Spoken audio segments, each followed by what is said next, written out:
Operation પછી ઝડપથી recovery માટે એટલે કે ફાસ્ટર રિકવરી માટે ખોરાકમાં શું ધ્યાન રાખવું જોઈએ? ઓપરેશન પછી ઓપરેશનનો ઘાવ ભરવામાં તથા શરીરને રિકવરી માટે ખોરાકમાં ધ્યાન રાખવું ખૂબ જ જરૂરી છે. અને જો ઓપરેશન પછી ખોરાકમાં ધ્યાન રાખવામાં ન આવે તો ઓપરેશન પછી ઇન્ફેક્શન એટલે કે પાક થવાનું જોખમ વધુ રહેતું હોય. બીજું, ઓપરેશન પછી ઓપરેશનનો ઘાવ ભરવામાં વિલંબ થતો હોય.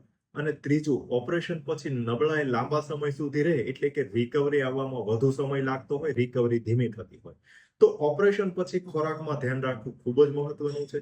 ઓપરેશન પછી શરીરને યોગ્ય રિકવરી માટે શરીરને વધારે માત્રામાં પ્રોટીન, વિટામિન્સ, મિનરલ્સ તથા બીજા પોષક તત્વોની જરૂર છે વધારે પડતી હોય. તો ચલો આ વિડીયોમાં જોઈએ કે ઓપરેશન પછી ખોરાકમાં શું ધ્યાન રાખીએ જેથી કરીને આપણી ઓપરેશન પછીની રિકવરી ફાસ્ટર અને બેટર આવે. તો એની અંદર સૌથી પહેલું જોઈએ તો પ્રોટીન સપ્લિમેન્ટ એટલે કે ઓપરેશન પછી રિકવરી માટે પ્રોટીનની વધારે માત્રાની જરૂર હોય. એના માટે આપણે દહીં, દૂધ, પનીર જેવા ડેરી પ્રોડક્ટનો ઉપયોગ કરી શકીએ. દૂધ અને પનીરની અંદર પ્રોટીનની સાથે સાથે કેલ્શિયમ તથા બીજા મિનરલ્સ પણ ખૂબ વધારે હોય જે ઓપરેશન પછીની રિકવરી માટે જરૂરી હોય.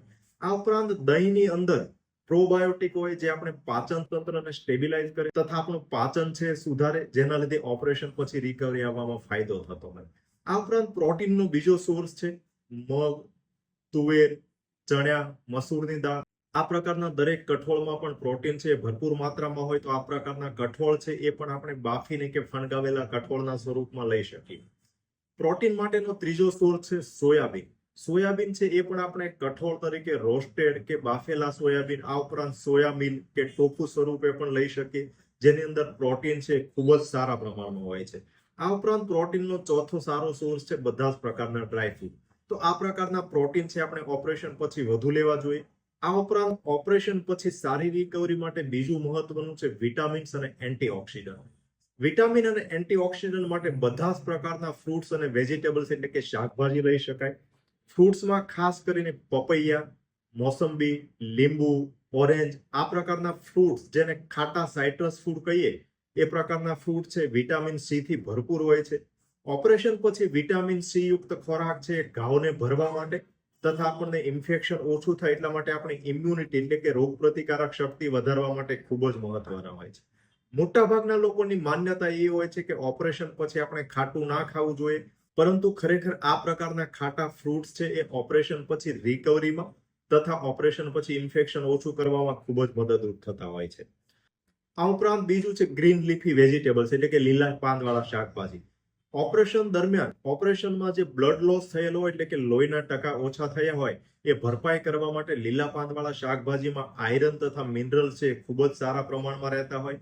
આ ઉપરાંત ઓપરેશન પછી આપણી ફિઝિકલ એક્ટિવિટી લિમિટેડ થતી હોય એના લીધે કબજિયાત એટલે કે કોન્સ્ટિપેશન થવાની શક્યતાઓ વધુ હોય.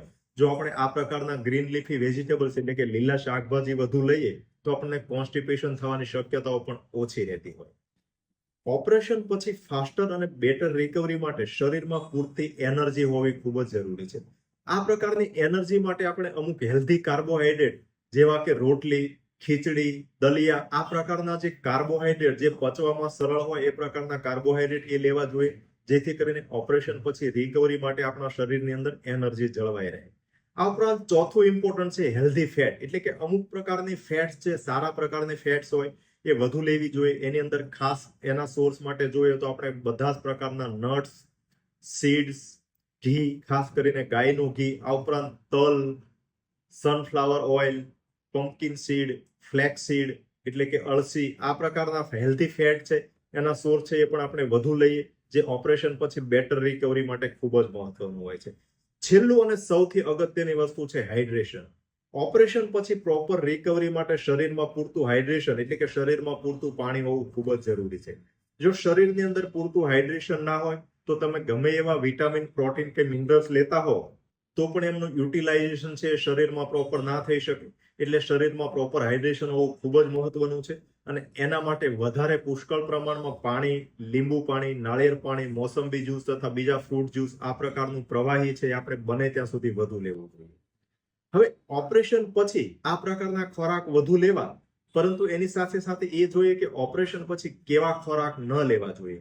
તો ઓપરેશન પછી જનરલી તીખું તળેલું ગરમ મસાલાવાળા ખોરાક ના લેવા જોઈએ, કારણ કે ઓપરેશન પછી આપણું પાચન છે એ થોડું ધીમું હોય, અને ઓપરેશન પછી આપણે દવાઓ લેતા હોય તો દવાઓની સાથે આપણે આ પ્રકારના તીખા તળેલા ગરમ મસાલાવાળા ખોરાક લઈએ તો આપણને ગરમ પડી અને એસિડિટી, ગેસ્ટ્રિક ડિસ્ટર્બન્સ થવાના ચાન્સીસ છે એ વધુ રહેતા હોય. આ ઉપરાંત બીજું ધ્યાન રાખવાનું છે, એક સાથે વધારે હેવી પેટ ભરીને ન જમવું તથા પચવામાં ભારે હોય એ પ્રકારના ખોરાક છે એ ઓપરેશન પછી થોડા દિવસ સુધી ના લેવા જોઈએ. ત્રીજું અગત્યનું છે, વધારે પડતા શુગર એટલે કે વધારે ગળપણ વાળા ખોરાક ના લેવા, કારણ કે વધારે પડતા શુગરી ફૂડ છે એટલે આપણું ડાયજેશન એટલે કે પાચન સ્લો કરે. આ ઉપરાંત આપણી ઇમ્યુનિટી એટલે કે રોગ પ્રતિકારક શક્તિ છે પણ એ ઓછી કરતું હોય. આ ઉપરાંત ઓપરેશન પછી આલ્કોહોલ અને ટોબેકો એટલે કે દારૂ તથા કોઈ પણ પ્રકારે તમાકુ, એની અંદર માવા, બીડી, સિગરેટ, ગુટખા, આ કોઈ પણ પ્રકારનું તમાકુ છે એ આપણે ન લેવું જોઈએ, કારણ કે તમાકુ છે ઓપરેશન પછી ઘાવ ભરવાની જે ક્રિયા હોય એટલે કે વુન્ડ હીલિંગ થતું હોય એને સ્લો કરે. આ ઉપરાંત ઇન્ફેક્શન એટલે કે પાક થવાની શક્યતાઓ વધારે રહેતું હોય. આ ઉપરાંત ખોરાકમાં શું ન લેવું એના માટે તમારે જો પર્ટિક્યુલર કોઈ ડિઝીઝ હોય એટલે કે ડાયાબિટીસ હોય તો ડાયાબિટીસ માટે આપણે ગળપણ વાળા ખોરાક ના લેવા. આ ઉપરાંત બ્લડ પ્રેશર હોય તો બ્લડ પ્રેશર માટે ખોરાકમાં જે ધ્યાન રાખવાનું હોય એટલે કે તમને કોઈ સ્પેસિફિક રોગ હોય તો એના માટેનું જે ખોરાકમાં ડોક્ટરે ના પાડી હોય એ પ્રકારના ખોરાક ના લેવા જોઈએ. તો મિત્રો, આપણે આ પ્રકારનો ખોરાકમાં ધ્યાન રાખીએ તો આપણે ઓપરેશન પછીની રિકવરી એ આપણે સારી રીતે ઓપ્ટિમાઇઝ કરી શકીએ અને મિનિમમ કોમ્પ્લિકેશન સાથે અર્લીએસ્ટ અને ફાસ્ટર રિકવરી છે આપણે મેળવી શકતા હોઈએ.